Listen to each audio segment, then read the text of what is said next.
atau healing? Dari Mas Diko dulu. Kalau saya ada dua hal. Yang pertama itu beraktivitas di tengah alam. Oh, oke.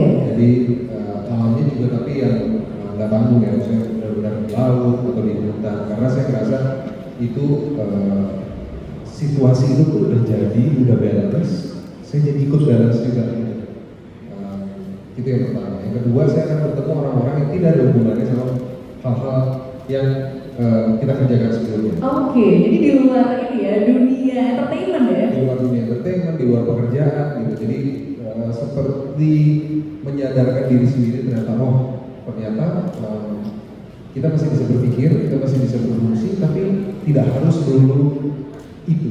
Gitu. Jadi kayak semacam riset ya, kayak membersihkan segala pikiran dengan ya pikiran yang lain gitu, untuk supaya tubuh kita sadar bahwa oh ternyata kita masih bisa berpikir, kita masih bisa berbicara, masih bisa berhubungan tanpa harus di situasi yang stressful. Oke, jadi memang ternyata perlu juga ya untuk kita tuh memulihkan diri dengan kembali ke alam ya, menenangkan pikiran. Mekanisme bagi saya paling cepat dan paling efektif. Dan paling efektif. Dan itu tadi juga menarik gitu, bertemu dengan orang-orang yang mungkin gak ada kaitannya dengan pekerjaan kamu sebelumnya, dengan tantangan-tantangan yang kamu alami sebelumnya. Itu dari seorang Nicholas Saputra. Kalau dari Om Piring, kira-kira proses healing, proses cleansingnya itu biasanya ngapain sih? Ada aktivitas tertentu kah? Mungkin perjalanan yang bermakna atau gimana Om Piring? Jadi saya kalau mengartikan healing, itu saya melihatnya kesatuan fisik dan mental. Oke. Kadang-kadang kan orang kalau bilang healing itu seolah-olah kayaknya ngobatin mental aja. Yes. Tapi saya kok tidak melihat ada partisi itu ya. Jadi seolah-olah saya lagi healing mental maka badan saya abaikan. Kalau saya sih tidak seluruh aja.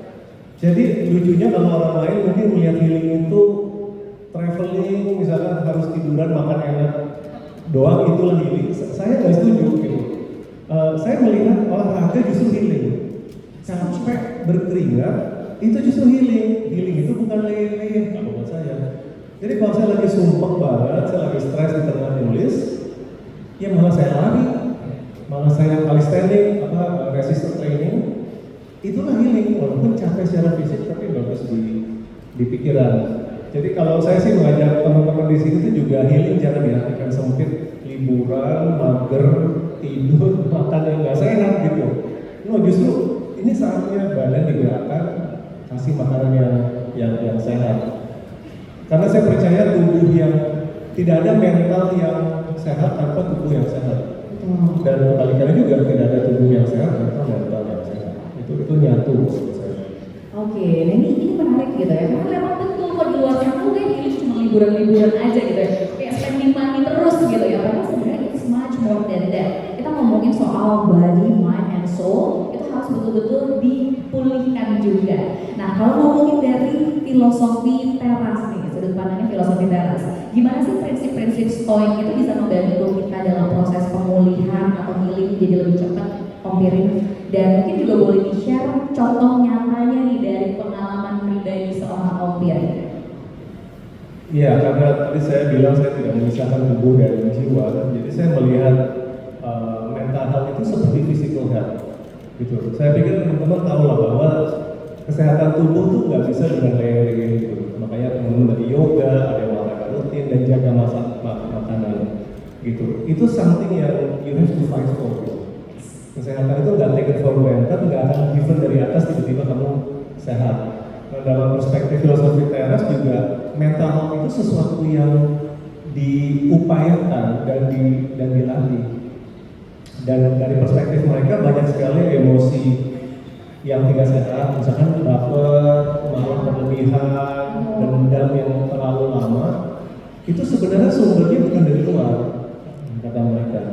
Jadi kalau kamu marah-marah baca media sosial gitu ya, melihat updatean mantan, itu jadi kesel gitu ya. Sebenarnya kata para filsuf tuh bukan itu gitu. Kamu tuh kesel galau bukan karena berita, bukan karena mantan, tetapi ada sebuah pikiran yang tidak rasional. Jadi mereka memang menekankan amatilah, maknailah segala sesuatu dengan lebih rasional. Nah ini mungkin contoh ya, contoh sederhana. Ini bagaimana sebuah perbedaan kalimat bisa mengubah attitude kita. Saya kan kuliah capek ya, gitu. Nah, kuliah saya malam teman-teman, jadi bukan pagi karena program magister itu malam. Ada nggak momen dimana saya malas banget berangkat kuliah, gitu ya? Ada kan? Jadi saya capek banget nih, saya sekarang malas baca buku persiapan, gitu kan? Dari dosen malah jauh kampusnya. Kerjaan banyak. Ketika kalimatnya, aduh saya harus ya kuliah hari ini, itu pasti terasa berat. Tetapi saya baca waktu itu ada sebuah nasihat yang bagus. Jangan katakan kalau sesuatu itu baik, jangan katakan I must do this. Tapi coba ganti kalimatnya jadi hey, I get to do this. Itu perbedaannya apa kalau bahasa Indonesia terjemahkan dari aduh saya harus melakukan ini ya, diganti menjadi wow saya masih diberi kesempatan melakukan ini. Lihat nggak bedanya? Dan itu ketika saya berpikir bahwa wow saya masih diberi kesempatan kuliah, maka tiba-tiba beda kan. Ya ampun, orang lain mungkin ada yang pengen kuliah kayak saya nggak bisa, ada yang nggak punya dananya, ada yang nggak punya fisiknya, dan betapa beruntungnya saya masih bisa kuliah lagi. Itu energinya tiba-tiba keluar dari saya harus menjadi wah saya masih diberi kesempatan untuk melakukan ini. Jadi switch the mindset dulu. Nah itu membantu kita lebih positif. Luar biasa ya, mindset switching itu ternyata impactnya besar banget dan tadi juga membuat kita jadi lebih grateful ternyata dengan apapun kondisi yang kita terima. Karena mungkin di luar sana orang itu fighting for what we already have. Betul. Yes. Nah itu dia ya buat teman-teman semua ketika kita mengalami suatu kondisi yang mungkin buat kita nggak nyaman, buat kita tuh menyebalkan. Coba diputar lagi mindsetnya karena ternyata apa yang kalian lakukan itu adalah berkah ya. Dan kalian harus bersyukur dengan apa yang kita jalani sekarang. Oke, dari tadi kita udah ngomongin soal purity, kita udah ngomongin soal kemurnian, mulai dari kemurnian tubuh, jiwa, pikiran, dan pastinya kayak yang tadi udah disampaikan sama Om Piring ya, itu semuanya menyatu bersama-sama gitu. Bukan cuma ngomongin mentalnya, kita ngomongin juga fisiknya, kita ngomongin juga pikirannya. Karena tubuh yang sehat itu adalah fondasi yang kuat untuk pikiran yang jernih dan juga jiwa yang tenang. Nah sekarang Cynthia mau ketemu sama satu sosok yang juga inspiratif yang akan sharing bersama dengan kita terkait bear brand. So without further ado, please welcome Business Executive Officer Nestle Indonesia, Ibu Mirna Jihanda ya Bu. Selamat pagi menjelang siang Ibu Mirna, please take your seat. Oke, selamat bergabung, mungkin disapa-sapa dulu teman-teman yang ada di sini. Semuanya. Kalau di kita biasanya semangat pagi, boleh bilang ya.